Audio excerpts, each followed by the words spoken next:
Dear student, now I'll teach you the remaining part of the chapter 5, The Day Viceroy Came. It came out of the temporary grave greatly puzzled by Gopal's new trick. ये अपनी temporary grave से बाहर आती है, temporary गुफा से बाहर आती है और गोपाल की न्यू ट्रिक को देख के बहुत ही पजल्ड हो जाती है, बहुत ही कंफ्यूज सी हो जाती है. Gopal felt a mixture of victory and sympathy. अब जो गोपाल होता है उसे कैसी फीलिंग होती है? उससे फीलिंग होती है विक्ट्री की, यानी कि विजय की, कि जैसे वो बहुत बड़ी जंग जीत गया हो, लेकिन साथ साथ में उसे सिंपैथी भी होती है आंट को देख के. ही gently pick up the confuse ant on a twig. वो धीरे से एक टहनी के सहारे कन्फ्यूज आंट को उठाता है. It clung it and remained still at it admitting defeat. और जब वो इसे ध्यान से देखता है तो उसे ऐसा लगता है जैसे कि वो अपनी हार को स्वीकार कर रही हो. Then it began to move carefully along the twig. फिर वो ध्यान से ट्विग को उठाता है और उसे मूव कराता है, देखता है कि कैसे चींटी उस पर मूव कर रही है. It came very close to his finger.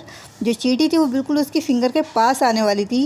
And would have climbed on to him. और उसके हाथों पे चढ़ने ही वाली थी. If he had not let go his finger at that moment and held the stick by the other end. तो क्या करता है, अपनी फिंगर से उस जो स्टिक होती है ट्विग को दूसरे किनारे से पकड़ लेता है कि जो आंट है वो उसके हाथों पे ना चढ़ जाए. जिस सिरे पे वो पहुंचने वाली होती है उसके ठीक अपोजिट सिरे को पकड़ लेता है. The ant suddenly faced and obvious. जो आंट होती है वो एक डीप होल जैसा फील करती है, खाई की तरफ फील करती है. एबिस मीन्स खाई, कि खाई की तरफ फील करती है कि बिल्कुल किनारे पे पहुंच के गिरने वाली होती, क्योंकि वहाँ पे उसकी फिंगर नहीं होती. फिंगर उसने कहाँ रख ली थी? दूसरे किनारे पे रख ली थी. Then it turn round and started walking back towards. अब चींटी जो होती है वो पलट जाती है, वो दूसरी साइड में चलने लगती है जहाँ पे गोपाल की फिंगर्स ने टहनी को पकड़ा हुआ था, गोपाल की फिंगर्स की तरफ. But Gopal repeated the trick. फिर गोपाल ट्रिक को रिपीट करता है, shifting his finger in time to the other end of the stick. अब वो दूसरा किनारा पकड़ लेता है स्टिक का, जो ट्विग का दूसरा किनारा होता है टहनी का, वो पकड़ लेता है. He liked his game and it went on for a long time. ये तो एक गेम बन चुका था गोपाल के लिए और वो बहुत लंबे टाइम तक इसको ऐसे ही करता रहा.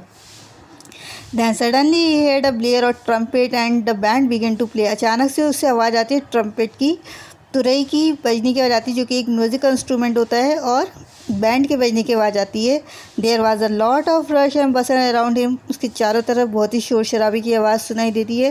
ही turned his attention from the ant to his friend. वो अचानक से अपना ध्यान उस आंट से हटा के अपने दोस्तों की तरफ लगाता है. They were already at the edge of the pavement standing in a line. वो फुटपाथ पे किनारे पे लाइन में खड़े हुए थे. He was about to drop the twig. वो जल्दी से उस टहनी को फेंकता है, आंट को एंड ऑल सब कुछ छोड़ के, and rejoin his friend when he discovered to his horror that the ant which ought to have been somewhere near his finger was nowhere to be seen. वो जल्दी से उस ट्रिक को फेंक देता है, आंट को फेंक देता है, सब कुछ छोड़ के जल्दी से अपने फ्रेंड्स को रीजॉइन करता है, यानी कि दोबारा से ज्वाइन करता है. लेकिन अचानक से वो क्या डिस्कवर करता है, क्या खोजता है? एक डर उसके चेहरे पे आ जाता है, क्योंकि वो आंट अब वहाँ पे नहीं थी, उसकी फिंगर के आसपास भी नहीं थी. वो आंट उसे कहीं भी दिखा